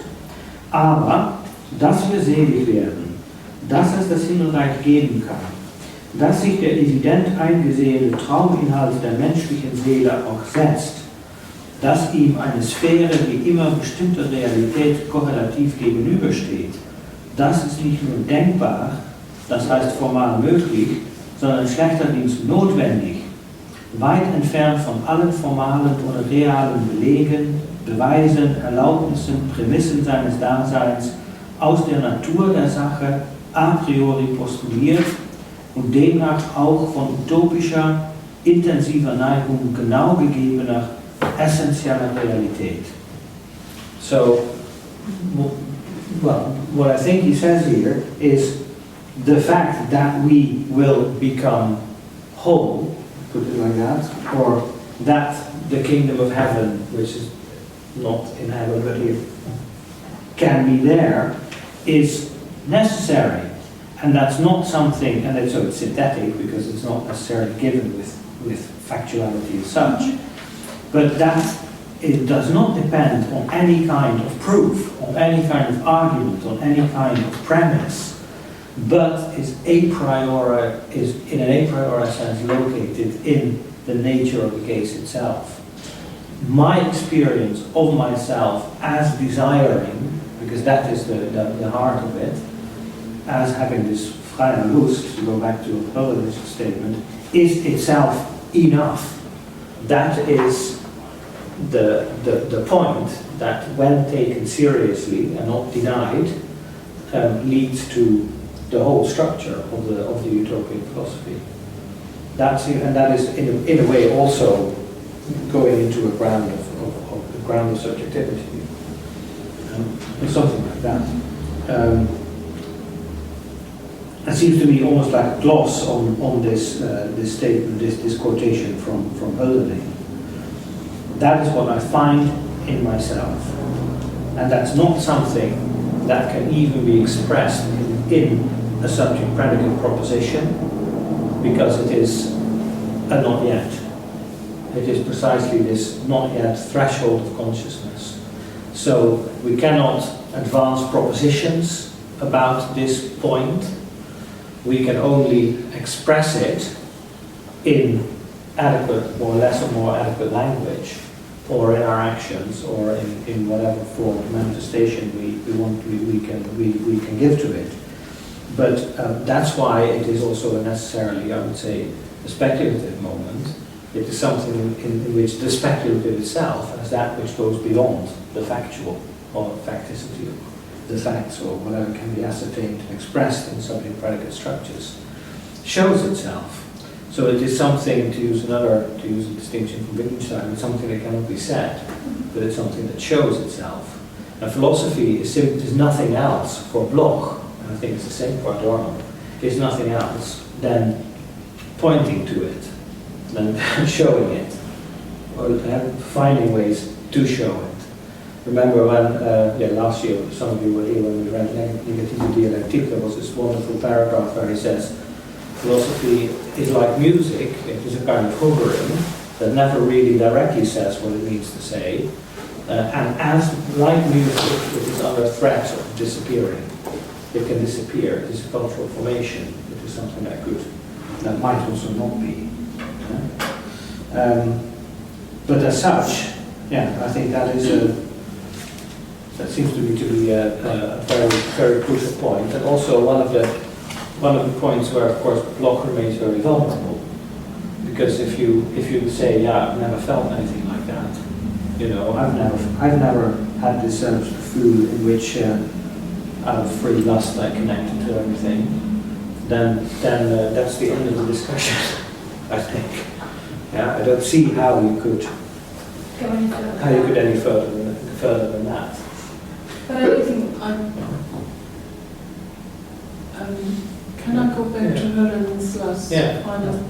I think what Höllen has so beautifully expressed here is what Schopenhauer says when he describes when he defines the consciousness of ourself in contrast to the consciousness of other things, that the movement forms the consciousness of ourself, and then the will has the urge to go outside, that this moment when the will urges outside, that this is expressed in freie Lust, so ähnlich mit dem All verbunden. That is connected with it.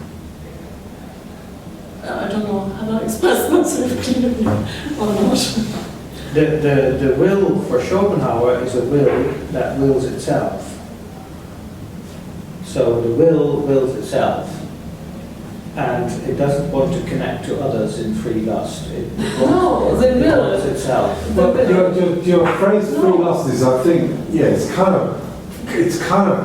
I know it's wrong. I know it's wrong. The will in self-consciousness becomes, when it becomes the will, when the will becomes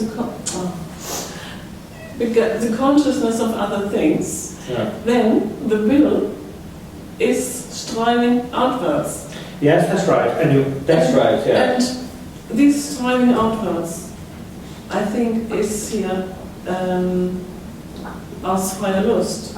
Yeah. I think freely out of itself, it connects to everything. I'm strongly inclined to agree with you because of the headline of the chapter, which is emphatic about a movement, about how there is a movement from the inner to the outside, and the outer to the inner. Exactly. Yeah. Which is so much part of the Hegel's understanding of futurity.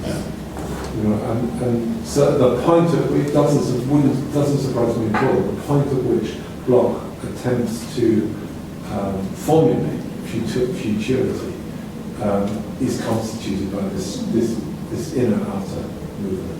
I think that has to be correct. That's right. Yeah, that's right. But you were saying something about Schopenhauer. No, it is the same thing, or not? Have I said something wrong? Something different? No, I feel I have to say that. I think you're right. I'm sure. And Johan, you said something about that you weren't sure that you'd ever had a moment where you connected with everything. No, if somebody says that, then that's the end of the discussion. Okay. But then you can also have the feeling of connecting to something a lot bigger than what you previously connected to. It doesn't have to be the feeling of connecting to everything. And I also think that just because, I think that Bloch wants to say that the possibility of that experience is all you need to make the point that you're trying to make here. When is it next? When does it start?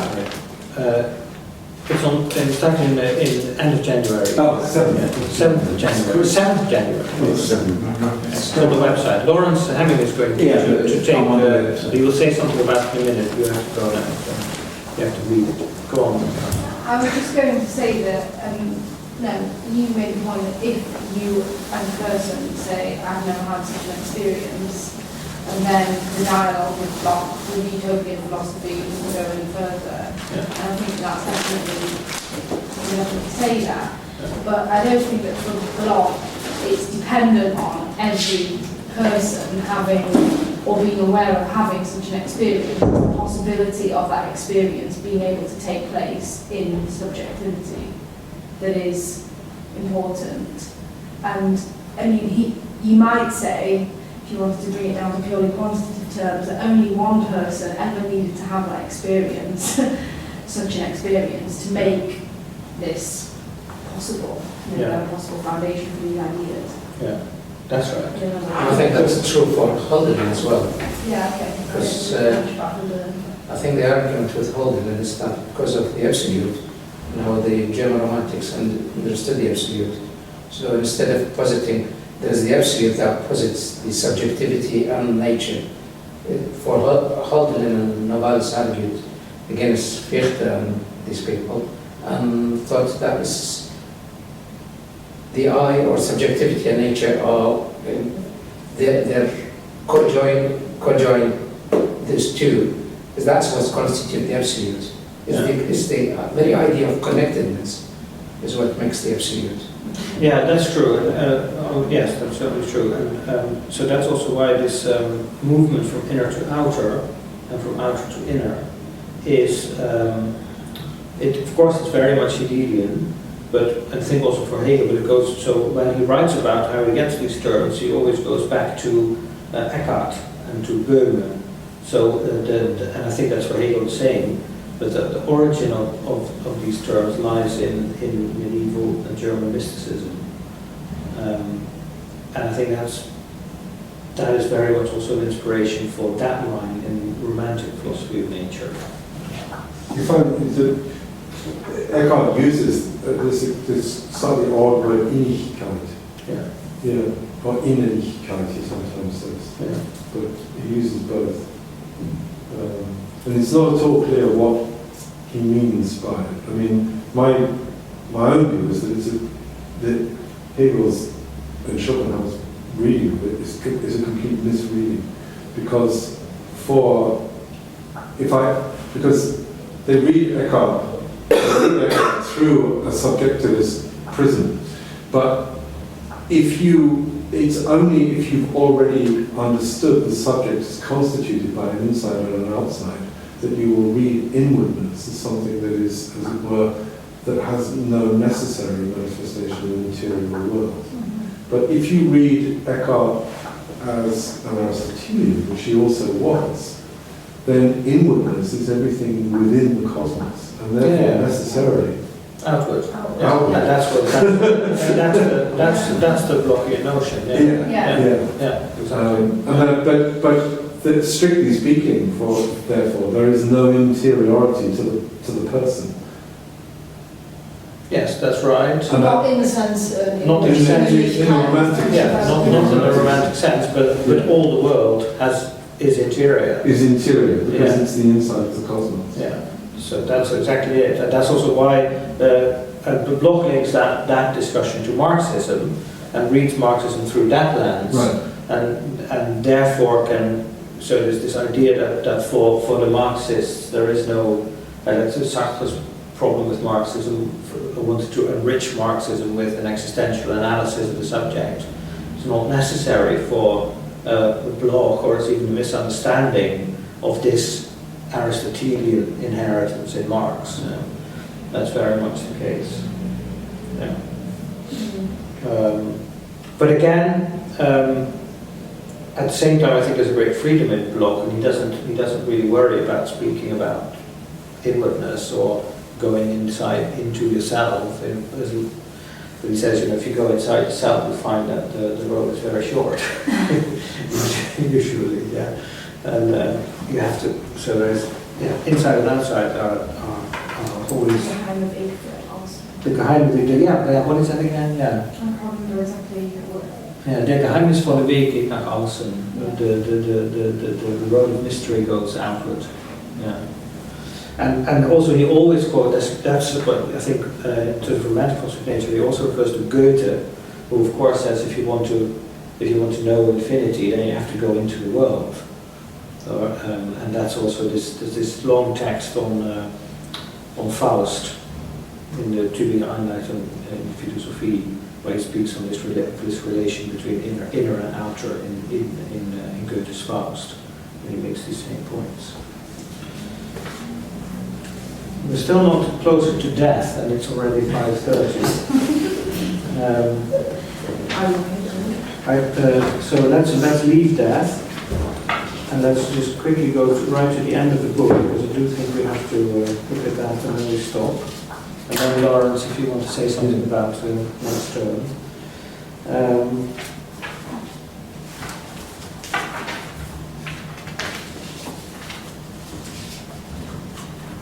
So the will to our countenance is the countenance of our will.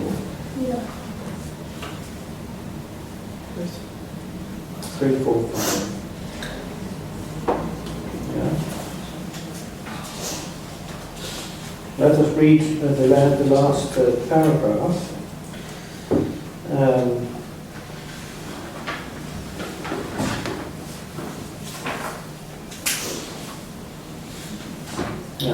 So these are 3, 4, 5, the last full paragraph of the book, 3, 4, 5 in the middle. Zu diesem führen wir neu hindurch, to the fit countenance of our will, treiben das Innerste hervor. Keines unserer Gebilde darf mehr selbstständig werden. Der Mensch darf sich nicht weiter von den Mitteln und falschen Versachlichungen seiner selbst aussaugen lassen. That's against alienation. Wie die Maschine und der Staat unten zu halten sind im Zustand bloßer Entlassung, so dürfen auch die geistigen Werke lediglich noch als Aufsparmittel oder logische Inventionsmittel von Seele unter dem Druck möglicher Zurückverwandelbarkeit oder Hinüberverwandelbarkeit in diese errichtet werden. So what applies for the economy also applies for the spirit. Alles menschlich Entfremdete ist wertlos. Alles kulturelle Objektive ist lediglich als Erziehungszoll oder Assignate relevant, sofern im Namen Gott, dem wir unsere Reinheit schulden, wie er uns die Erlösung schuldet, am jüngsten Tag nur die Ethik und ihre Metaphysik als Gold wert gilt. Wisse, sagt dieses Sinns, ein altes Manuskript des Zohar, wisse, dass es einen doppelten Blick für alle Welten gibt. Der eine zeigt ihr Äußeres, nämlich die allgemeinen Gesetze der Welten nach ihrer äußeren Form. Der andere zeigt das innere Wesen der Welten, nämlich den Inbegriff der Menschenseelen. This is incidentally how he reads reincarnation and why he thinks this is a religiously important, although mythical motive. Inbegriff der Menschenseele. Demzufolge gibt es auch 2 Grade des Tuns, die Werke und die Ordnungen des Gebets. Die Werke sind, um die Welten zu vervollkommnen, in Hinsicht ihres Äußeren, die Gebete aber, um die eine Welt in der anderen enthalten zu machen und sie zu erheben nach oben. In solcher Funktionsbeziehung zwischen Entlastung und Geist, Marxismus und Religion, geeint im Willen zum Reich, fließt sämtliche Nebenströme in ihr letzthinniges Hauptsystem, die Seele, der Messias, die Apokalypse, als welche den Akt des Erwachens in Totalität darstellt, geben die letzten Tat- und Erkenntnisimpulse, bilden das A priori aller Politik und Kultur. Dorthin geht es, alles mit uns zu färben, zu beschleunigen, zu entscheiden. Nichts ist fertig, nichts ist bereits geschlossen, nichts ist zentral gediegen. Es gilt, die abgesprengten unteren Teile zu sammeln, unser Haupt aus der Geschichte weiter wachsen zu lassen, den Staat zur Begleitung der Brüdergemeinde zu zwingen und zuletzt das Korn der Selbstbegegnung zum furchtbaren Erntefest der Apokalypse zu bringen. Nun aber spiegelt sich in uns allen des Herrn Klarheit mit aufgedecktem Angesicht. und wir werden verklärt in dasselbe Bild von einer Klarheit zu der anderen als vom Geist des Herrn. Denn wir sind mächtig, nur die Bösen bestehen durch ihren Gott, aber die Gerechten, da besteht Gott durch sie. Und in ihre Hände ist die Heiligung des Namens, ist Gottes Ernennen selber gegeben, der in uns rührt und treibt, geahntes Tor, dunkelste Frage, überschwängliches Innen, der kein Faktum ist, sondern ein Problem. In die Hände unserer gottbeschwörenden Philosophie und der Wahrheit als Gebet. Right. So we get truth as prayer, yeah? And or the other world in this world is what opens itself in what he calls here prayer, but it is of course the utopian impulse. And this philosophy is gottbeschwörend. And I think the English translation is really strange, the last sentence. Can you read it? For we are mighty, only the unjust exist through their God, but the just, God exists through them, and into their hands is given the consecration of the name, the very appointment of God, who moves and stirs in us, the pre-sensed gateway, darkest question, exuberant interior that is no factum but a problem, given as a prayer into the hands of our God-summoning philosophy and of truth. Yeah, exactly. That's what, so God summoning, God beschwörend, which of course is summoning, but it also means, so beschwören. What is it?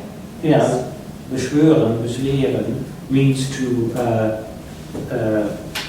Conjure. to summon. I looked it up.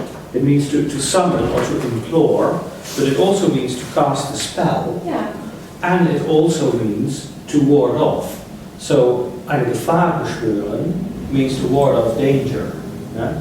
So, again, this is a very complex word that means a calling out for, but also spell binding, and also warding off. Yeah? So, it shows here in this last sentence how this word God is in a way here, much more than in the later writings, rescued. He uses it, but is not used to refer to the God of theism, yeah? But is used to refer to the God of atheism, which is geahntes Tor, dunkelste Frage, that which rührt und treibt within us. Well, not a fact, but a problem. Exuberant interior, that's a weird Exuberant. phrasing. It sounds like the inside of some kind of, Yeah. I don't know. It loses a little bit the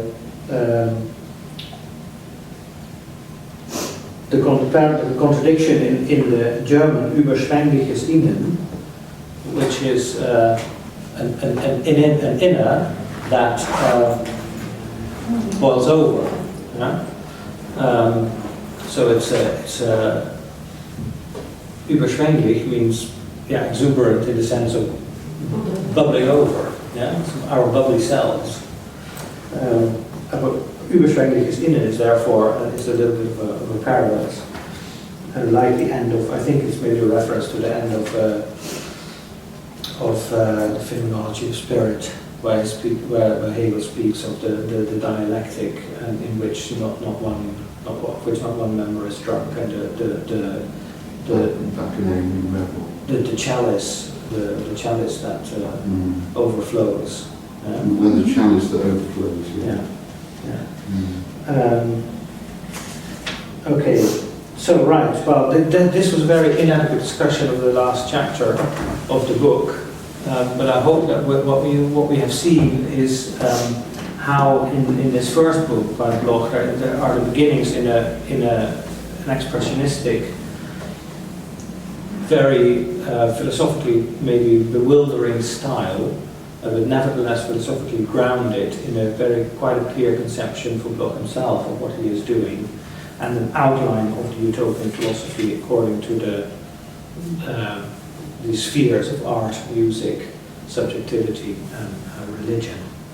Okay, that was that, and then for the next term I'm not going to convene the seminars, but our visiting fellow Lawrence Hemming will do that. I'm very, very happy that you have said that you are willing to do that, and we'll say a few words now about the topic. But of course, that will also be made public because we will expect. I've got to give Jane the details, but what I want to do is to look at the relationship between Hegel's understanding of marriage and of family and his understanding of production. So I'm going to take.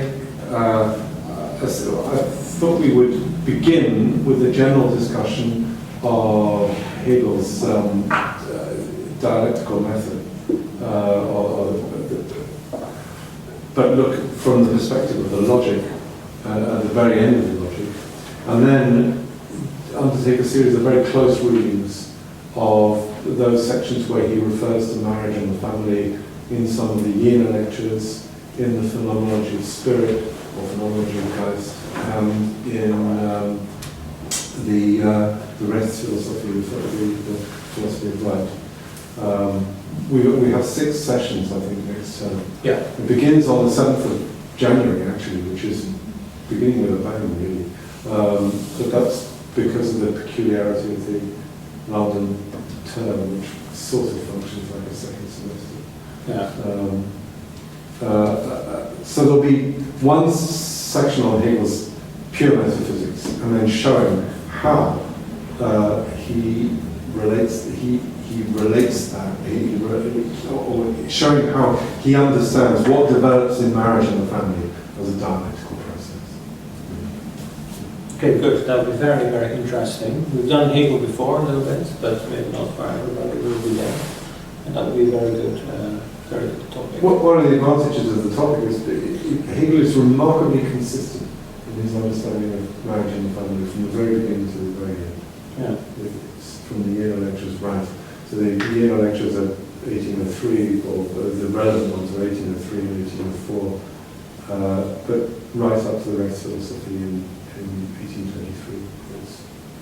When will this come on to the website? I hope in the next few days. I mean, I'll pass them. I've been trying to, what's been delaying me is I've been trying to find a short and concise text that we could look at, make a close reading of, that encapsulates Hegel's dialectic, whilst at the same time I want a text that shows how he understands the domain of nature as something that is grasped through reason. Yeah. And it's quite difficult to find. I mean, because it's all over Hegel, and yet... Yeah, it's not in particular. Yeah.